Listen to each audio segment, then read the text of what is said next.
These words were written by the Reverend Ernest Somerville, the first settled minister of the Mount Vernon Unitarian Church, 1957 to 1962.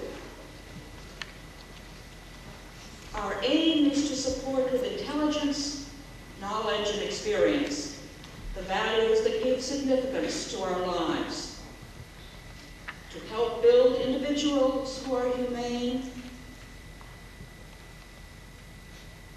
Humaneness is the first and last test of true religion. Our aim is to help individuals to continue to grow mentally and spiritually as long as they live. Our aim is to help individuals to learn to live with themselves and to be successful at the only point where success counts in the long run, which is the fulfillment of selfhood.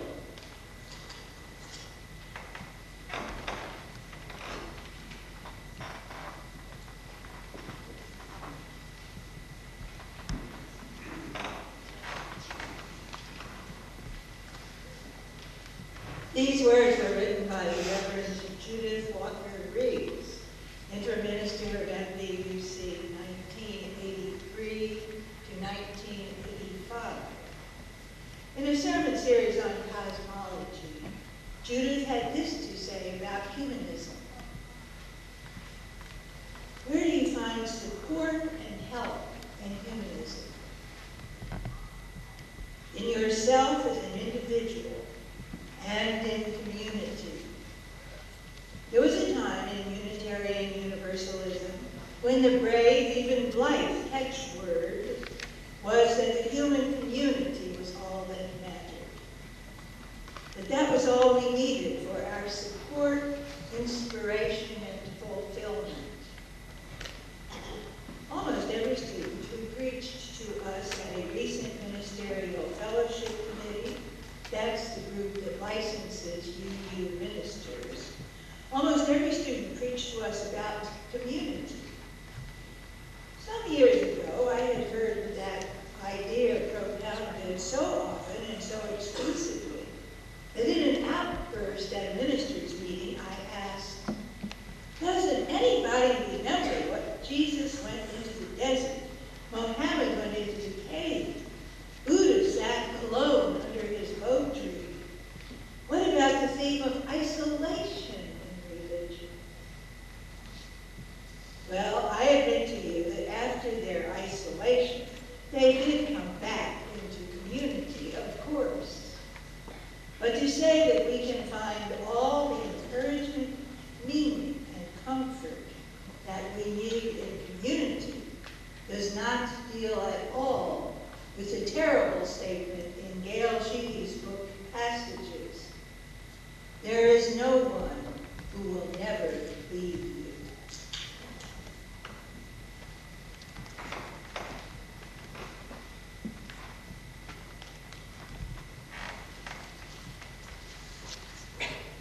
These words are written by the Reverend A. Powell Davies, first and founding minister of MVUC. Let me tell you why I come to church. I come to church and would whether I was a preacher or not, because I fall below my own standards and need to be brought back to them. It is not enough that I should think about the world and its problems at the level of a newspaper article or a magazine discussion. I must have my conscience sharpened until it goads me to the most thorough and responsible thinking of which I am capable. I must not only hear about it, but feel it. In church, I do. I need to be reminded that there are things I must do in this world, unselfish things. I want to experience human nature at its best and be reminded of its highest possibilities, and this happens to me in church. It may seem as though the same things could be found in solitude, but it does not easily happen so. In a congregation, we share each other's spiritual needs and reinforce each other. Perhaps it is because the innermost solitude of the heart is in some paradoxical way a thing that can be shared, that must be shared, if the Spirit of God is to find a full entrance into it. We meet each other as friends and neighbors anywhere and everywhere, but we seldom do so in the consciousness of our soul's deepest yearnings. But in a church we do, in a way that leaves us knowing that all of us have the same yearning, the same spiritual loneliness, the same need of assurance and faith and hope. I doubt whether I could stand the thought of the cruelty and misery of the present world unless I could know through an experience that could be repeated over and over again that at the heart of life there is an assurance that I can hold an ultimate belief that all is well. And this happens in church. Life must have its sacred moments and its holy places. The soul will always seek its nurture, for the religious experience, which is life at its most intense, life at its best, is something we cannot do without. This is why I come to church.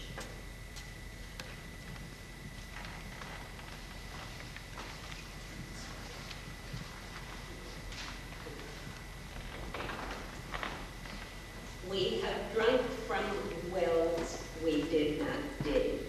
We have been warmed by feeling. And now it is our turn to support ourselves and look forward to those who will follow us. The morning offering will be received at this time.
happy birthday, NBUC.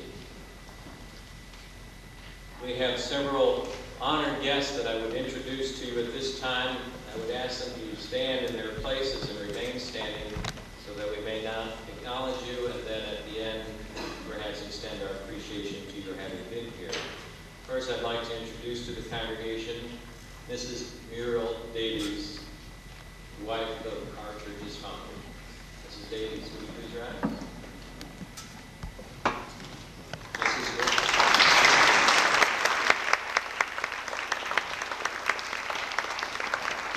Mrs. Rawlene Wells, widow of our second settled minister.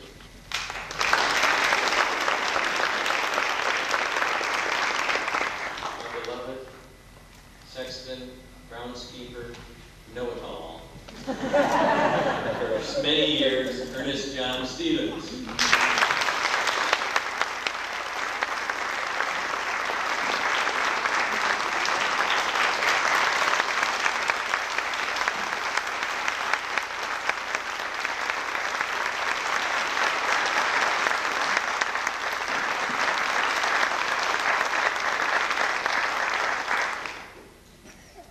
With us this day also, and we're all grateful for their presence, is State Senator Joe Gartland.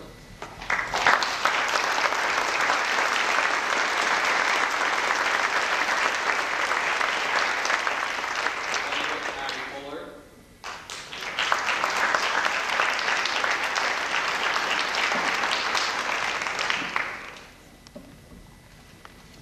Chairman of the Board of Supervisors for Fairfax County, Kate Henley.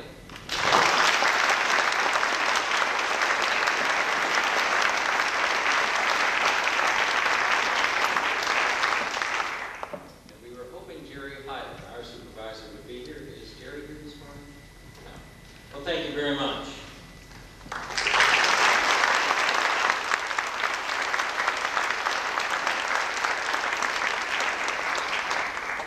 On occasions such as this, it is customary to receive greetings, and we have received a few. From Nancy Perry, representing the parents of the Fort Hunt Cooperative Preschool, we hear these words.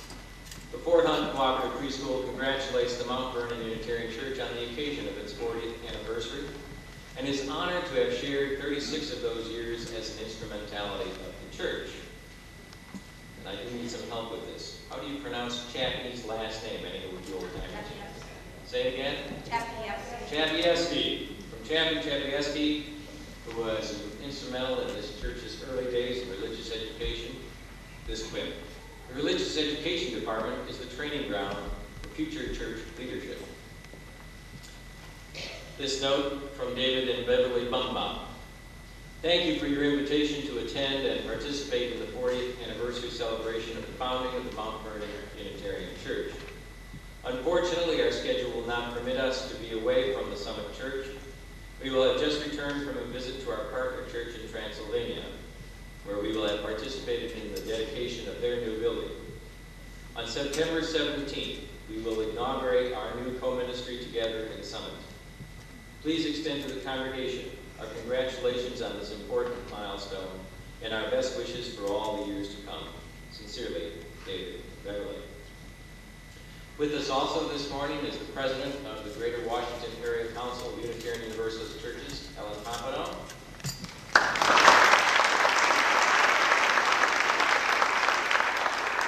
And we now have greetings from the Unitarian Universalist Association. I call on Brad Patterson, our district trustee.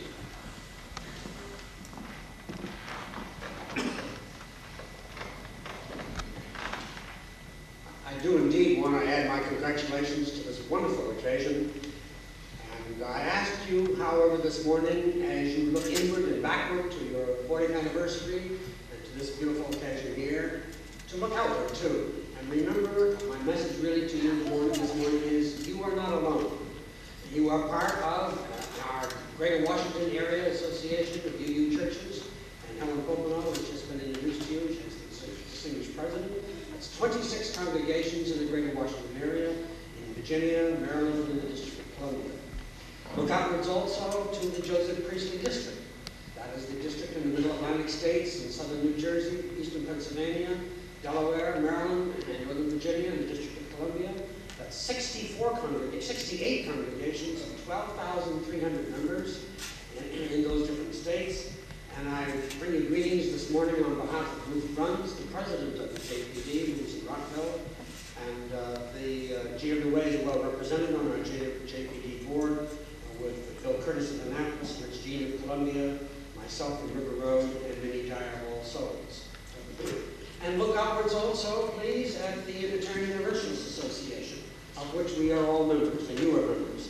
That's 1,029 congregations in our continent, in Canada and the United States, 148,000 adult members, 58,000 kids in school, church school, 206,000 Unitarian Universalists in the United States and Canada, 1,273 ministers, 69 certified directors of religious education.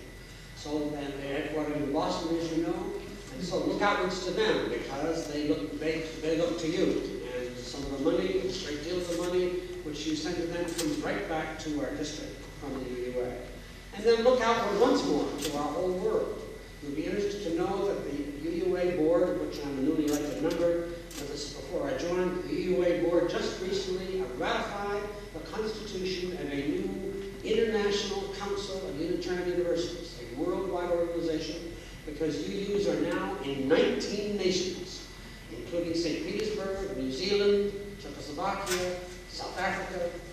This new International Council, UUA is now a member of that, and through them, you are also members of that new organization. And speaking of UUA, I'll conclude my readings this morning by reading you a very pleasant letter I'm delighted and honored to read, addressed to Ken Herto from the president of UUA. Dear friends, on behalf of the more than 1,000 congregations with which yours is joined through the UUA, I offer congratulations and best wishes on the 40th birthday of the Mount Vernon Church. A birthday prompts friends to say, we're thankful that you came into the world. You helped enrich our lives. This is certainly true of our feelings about the Mount Vernon Unitarian Church. A 40th birthday has particular significance. As I remember from celebrating my own, it has powerful symbolic overtones. After all, 40 is Bible talk for many. Once upon a time, it meant a typical human lifespan, time for a whole generational change. So, as you congratulate your surviving founders, please award them the honorary degree of DD, Doctor of Durability. The association is very proud of all that has been accomplished at Mount Vernon over the years. We wish you many happy returns of this day, with years and years ahead dedicated to the work of being an inclusive and prophetic religious community. With all good wishes, yours faithfully, John A. Burns, President of the Unitarian Universalist Association. Thank you very much for letting me join you this morning.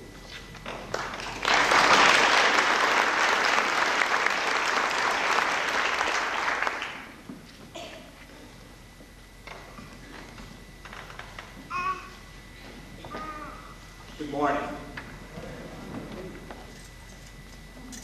Today, in the midst of our exciting and very successful 40th anniversary celebration, I have the distinct privilege and pleasure in honoring and acknowledging another anniversary occurring this year. During the tenure of this anniversary achiever, the Mount Vernon Unitarian Church has more than doubled its operating budget. It's doubled the number of staff that are provided. It's doubled the size of the choir. It's doubled the number of Sunday morning services that are offered. It's nearly tripled the amount of RE participation that occurs here. I think it's even doubled the number of book sales that it has annually. During the tenure of this anniversary achiever, not only was the aftermath of the celebration moving into this chapel of joy, the Holland Hall was renovated, the memorial walks were completed and dedicated.